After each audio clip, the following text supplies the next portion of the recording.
কত বোম্বাই মরিচ।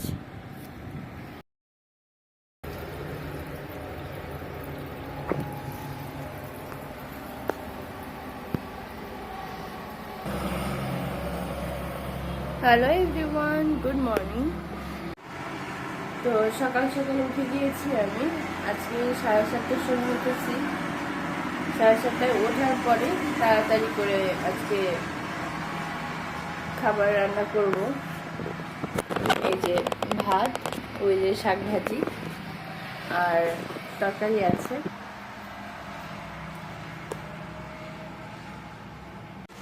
সকাল থেকে ভিডিওটা স্টার্ট করলাম কারণ এখন থেকে আমি সকাল থেকেই ভিডিও দিব। আর সারাদিন আমি কি কি করব, কি না করব, কোথায় ঘুরতে যাব, সব কিছুই দিব আজকে থেকেই ভিডিওতে। তো সকাল সকাল আমি রান্না করতে চলে এসেছি। আর আমাদের এখানে হচ্ছে সিলিন্ডার গ্যাস। প্রতিদিন এখানে এখানে তো সরকারি গ্যাস আসেনি এখনো, তো তার জন্য সিলিন্ডার গ্যাস ব্যবহার করতে হয়। রান্নাঘরে গত দুদিন ধরে বৃষ্টি পড়ছে, তো দুদিন ধরে যেহেতু বৃষ্টি পড়ছে, প্রচণ্ড প্রচণ্ড বাতাস। গতকালকে দুপুরের বিকেলে তো একদম এমন হয়েছে যে রাত হয়ে যাচ্ছে এরকম অবস্থা। অবশ্য সব জায়গায় ঢাকাতেও এই অবস্থা। আর কিন্তু এটা যেহেতু সমুদ্রের পাশে, তো খুলনা, চট্টগ্রাম, কক্সবাজার, টেকনাফ, এই জায়গাগুলো, তো এই জন্য হচ্ছে এই জায়গাগুলোতে বেশি বাতাস এবং খুব ঝড়ো বাতাস সব উড়িয়ে নেয় এরকম অবস্থা।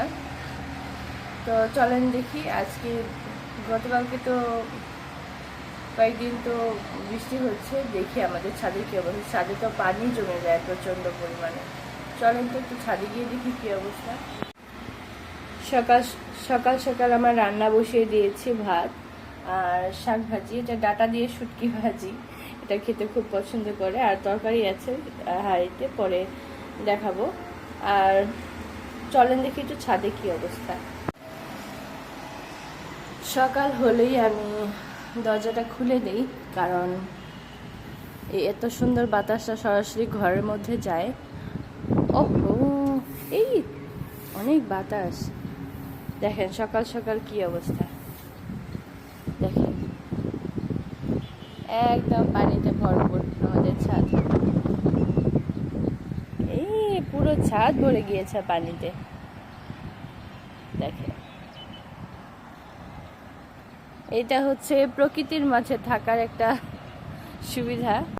বাগান বিলাসের পুরো গাছটা একদম ভরা ছিল, এখন সব খালি হয়ে গিয়েছে।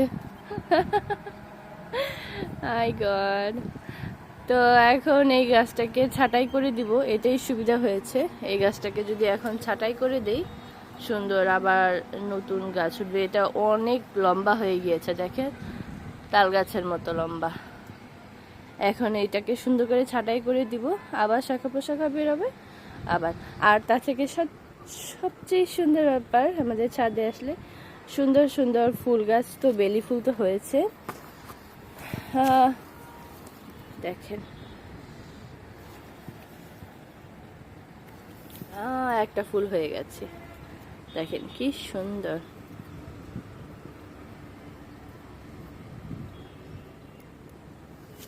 এইসব ফুলে খুব সুন্দর বাতাস, এইসব ফুলে খুব সুন্দর গন্ধ হয়। আমাদের তুলসী গাছটা একদম অর্ধেক শেষ, আর অর্ধেক এখনো আছে। কি অবস্থা। এই যে আমাদের ছোট্টখাট্ট একটা দ্বীপ, ওই যে দেখেন আমাদের এখানে জুঁই ফুলও আছে। এই দেখেন কি সুন্দর জুঁই ফুল। জুঁই ফুলেরও কিন্তু খুব সুন্দর গন্ধ। যারা চান যে এই গন্ধ সুগন্ধি কোনো গাছ কিনতে, এইসব গাছ কিন্তু খুব সুন্দর। দেখেন আমি ধরতেই পারছি না, গাছটা এত সুন্দর বাতাসে দুলছে, দেখেন এই যে ফুল, কি সুন্দর ফুল হয়েছে না? সব ভেজা, সব পানিতে। গত 2 দিন ধরে একদম বৃষ্টি বৃষ্টি বৃষ্টি আর বৃষ্টি। এই যে আমাদের রাস্তা, এইখান দিয়ে আমার স্যার প্রতিদিন এইখান দিয়ে ওই বামে ঢুকে যাই আমার অফিসের উদ্দেশ্যে। আমাদের লেমন গাছটা একদম পাতায় পাতায় ভরে একদম অবস্থা। এই যে এই দিক দিয়ে আমার স্যার হচ্ছে অফিসে যায়, এই যে এই রাস্তাটা দিয়ে বামের দিকে যায় আমাদের অফিসে, আর এই দিক দিয়ে ডানের দিকে যায় কক্সবাজার। স্যারকে এখন আমি পরোটা ভেজে দিব। আমি সবসময় পরোটা বানিয়ে রাখি ফ্রোজেন করা, এটা ইনস্ট্যান্ট একদম ভেজে তারপরে খাওয়া যায়। দেখেন কি সুন্দর নরম, এবং প্রতিদিন রান্না করার ঝামেলা থাকে না, প্রতিদিন সকালে বানাও এরকম কোনো ঝামেলা নেই। যেহেতু প্রতিদিন খাই আমি ছেঁকে রেখে দিই, কেন বানাবো না বলেন, কত সুবিধা। এইটাকে আরো 2 সপ্তাহ খাওয়া যাবে। এই যে দেখেন আমি 4 কোনা পরোটা বানিয়ে রেখেছি, এইটাই সাদা রুটি খায়, এইটাই ঘি দিয়ে ভেজে খায়, বুঝছেন। ভাত মনে হয় আমার প্রায় হয়ে গেছে।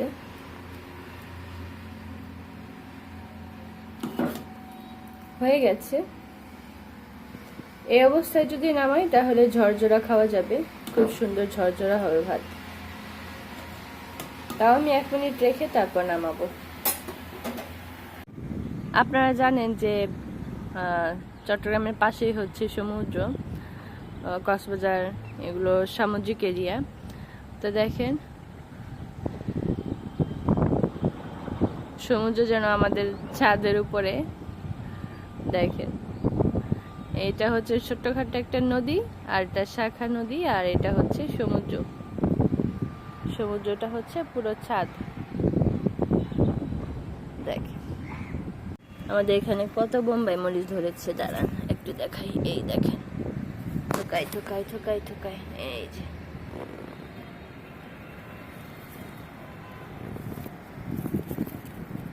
এই যে সব, এই যে ভিতরে ভিতরে, এই যে এই যে কত বোম্বাই মরিচ, এই যে এই যে দেখেন, এই যে এই যে কত বোম্বাই মরিচ।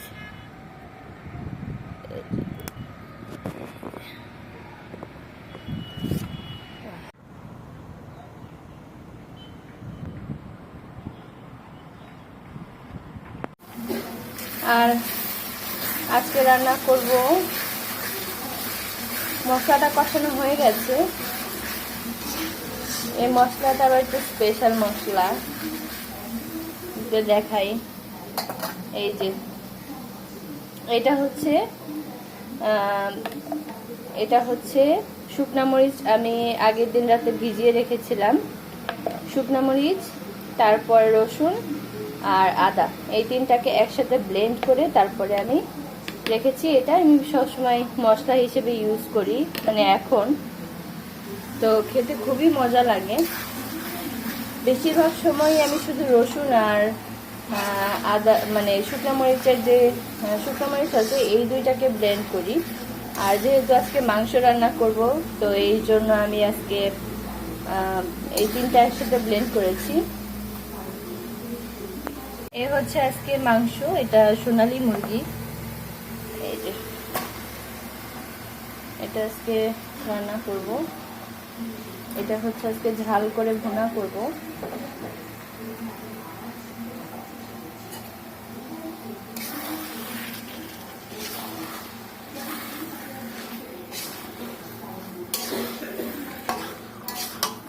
আর পোলাওটাকে ভিজিয়ে রেখেছিলাম এই আধা ঘন্টার মতো।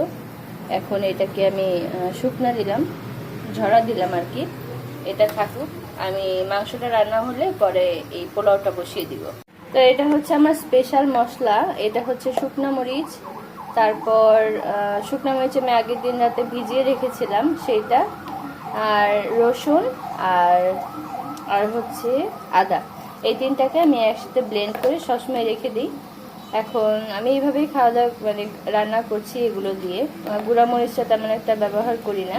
এটা দিয়ে রান্না করলে খুব মজা হয় তরকারি, এবং তরকারিটা খুব ঝালও হয় এবং খুব সুন্দর একটা ফ্লেভারও আসে।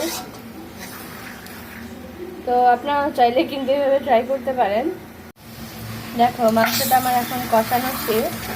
আমি এরপরে এখানে পানি দিয়ে শুকনো শুকনো করে ঠিক এরকমটাই রাখবো, এরকম করে তারপর নামিয়ে ফেলবো। এই যে এখন আমার কষানোর অনেকটা শেষ, আমি একটু পরে পানি দিয়ে তারপর এটাকে নামিয়ে ফেলবো।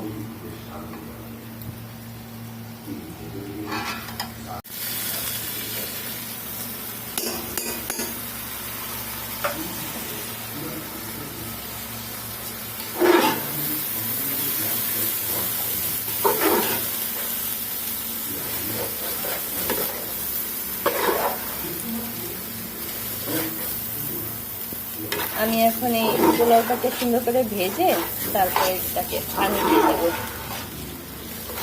তারপর হয়ে গেল আমার আজকে রান্না। তো আজকে রান্না আমার শেষ, দেখেন কষানো শেষ, মাখো মাখো মশলা, যেটা দিয়ে পোলাও রান্না করেছি সেটা খাবো আজকে। তো ধন্যবাদ সবাইকে, সবাই ভালো থাকবেন, সুস্থ থাকবেন। এইদিকে আমার পোলাওটা হয়ে গিয়েছে, এখানে সালাদ কেটেছি আর এখানে লেবু আছে। তো ধন্যবাদ সবাইকে।